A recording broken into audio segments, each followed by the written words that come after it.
பிறரை பாராட்டுகின்ற பொழுது குறைகள் கூட நிறைகளாக மாறும். கிறிஸ்து அன்புமிக்க சகோதர சகோதரிகளே, இன்று நாம் தாயாம் திரு அவையோடு இணைந்து பொது காலத்தின் முதல் வாரத்திலே செவ்வாய்க்கிழமையிலே மார்க் நற்செய்தி 1ஆம் அதிகாரம் 22 முதல் 28 வரை உள்ள இறை வார்த்தையின் வழியாக நாம் பிறரிடம் இருக்கக்கூடிய குறைகளை குற்றம் சுமத்தாமல் அவர்களிடம் இருக்கக்கூடிய நிறைகளை பாராட்டுகின்ற பொழுது குறைகள் கூட நிறைகளாக மாறும் என்பதை ஆண்டவர் இயேசு இந்த நாளிலே நமக்கு கற்றுத்தரக்கூடியவராக இருக்கிறார். இன்றைய மார்க் நற்செய்தியிலே இயேசு தொழுகை கூடத்திற்கு சென்று போதித்து கொண்டிருந்த பொழுது தீய ஆவி பிடித்திருந்த ஒருவர், நாசரேத் இயேசுவே, உமக்கு இங்கு என்ன வேலை? எங்களை ஒழித்து விடவா வந்தீர்? நீர் யார் என்று எனக்கு தெரியும். நீர் கடவுளுக்கு அர்ப்பணமானவர் என்று சொல்லி தீய ஆவி இயேசு யார் என்பதை, அவர் எப்படிப்பட்டவர், அவர் எவ்வளவுக்கு நல்லவர், அவர் வல்லவர், அற்புதங்களை செய்யக்கூடியவர், அதிசயங்களை செய்யக்கூடியவர், குணமாக்கக்கூடியவர் என்று சொல்லி இயேசுவினுடைய நல்ல செயல்களை தீய ஆவி வெளிப்படுத்தக்கூடிய ஒரு நிகழ்வை நாம் பார்க்கின்றோம். இங்கே தீய ஆவியை இயேசுவுக்கு சான்று பகரக்கூடிய ஒரு நிகழ்வாக இந்த நற்செய்தி பகுதியானது அமைந்திருக்கிறது. பொதுவாகவே மறைநூலறிஞர்களும் பரிசேயர்களும் சட்ட வல்லுநர்களும் இயேசுவை அதிகமாக குற்றம் சுமத்தி எப்படியாவது இயேசுவை ஒழிக்க வேண்டும், எப்படியாவது இயேசுவை துன்புறுத்த வேண்டும் என்ற நோக்கிலே இருந்த அவர்களுக்கு இயேசு அந்த தீய ஆவியினுடைய இந்த செயல்பாடானது மிகப்பெரிய ஒரு ஆச்சரியத்தை ஏற்படுத்தக்கூடியதாக அமைந்திருந்தது. தீய ஆவியே இயேசுவிடம் இருக்கக்கூடிய நல்ல குணங்களை, நல்லவற்றை வெளிப்படுத்தி சொல்லக்கூடியதாக அமைந்திருக்கிறது இன்றைய நற்செய்தி பகுதி. ஆம், கிறிஸ்து அன்புமிக்க சகோதர சகோதரிகளே, நம்முடைய அன்றாட வாழ்க்கையிலும் கூட நாம் பிறரிடம் இருக்கக்கூடிய குறைகளுக்கு பதிலாக அவர்களிடம் இருக்கக்கூடிய நல்ல குணங்களை, நல்ல செயல்பாடுகளை நாம் பாராட்டுகின்ற பொழுது அவர்கள் தீய குணங்கள் ஒருவேளை இருந்தாலும் அந்த குணங்கள் மறைந்து நல்ல குணங்களிலே வளர்வதற்கும் நல்ல குணங்களை தங்களுடைய வாழ்க்கையில் உருவாக்குவதற்கும் ஒரு வழிகாட்டியாக இருக்கும். எப்படி என்று பார்க்கின்ற பொழுது பேதுரு மும்முறை ஆண்டவர் இயேசுவுக்கு எதிராக மறுதலித்தார்.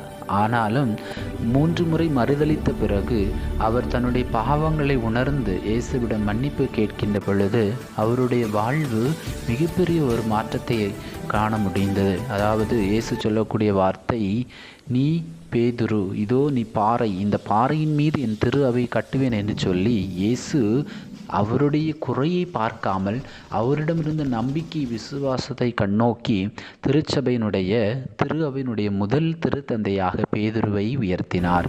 அதே போலத்தான் இன்னும் சிறப்பாக பார்க்கின்ற பொழுது விபச்சாரத்திலே பிடிப்பட்ட பெண்ணை எல்லாரும் கல்லால் எறிந்து கொல்ல வேண்டும் என்று இருக்கக்கூடிய அந்த சூழ்நிலையிலே இயேசு அந்த பெண்ணிடம் இருந்த குறையை பார்க்கவில்லை.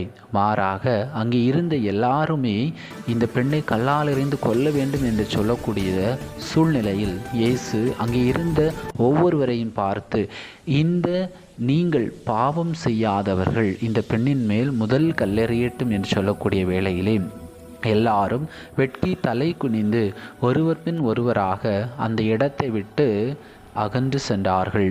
அதே போல இயேசுவும் அந்த விபச்சாரத்தில் பிடிப்பட்ட பெண்ணை பார்த்து, நீ இனி பாவம் செய்யாதே, நானும் உன்னை தீர்ப்பிடவில்லேன் என்று சொல்லி மௌனமாக இயேசு அந்த பெண்ணை பாராட்டக்கூடிய ஒரு நிகழ்வாக விபச்சாரத்தில் பிடிப்பட்ட பெண்ணினுடைய அந்த நிகழ்வு அமைந்திருப்பதை நாம் பார்க்கின்றோம்.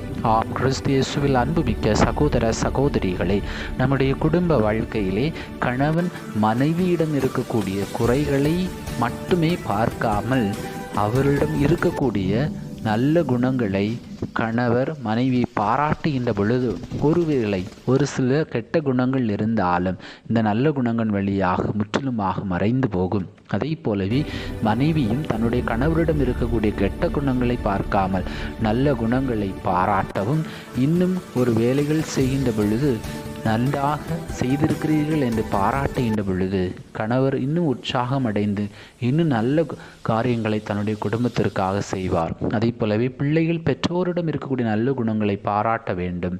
பெற்றோர்கள் பிள்ளைகளிடம் இருக்கக்கூடிய நல்ல குணங்களை பாராட்ட வேண்டும். அதே போலவே இன்றைய சமுதாயத்திலே வேலை செய்யக்கூடிய இடங்களிலும் சக நண்பர்களிடம் இருக்கக்கூடிய நல்ல குணங்களை நாம் பாராட்ட கற்றுக்கொள்கின்ற பொழுது அங்கே என்ன நடக்கிறது என்று சொன்னால் மிகப்பெரிய மாற்றத்தை ஏற்படுத்த முடியும்.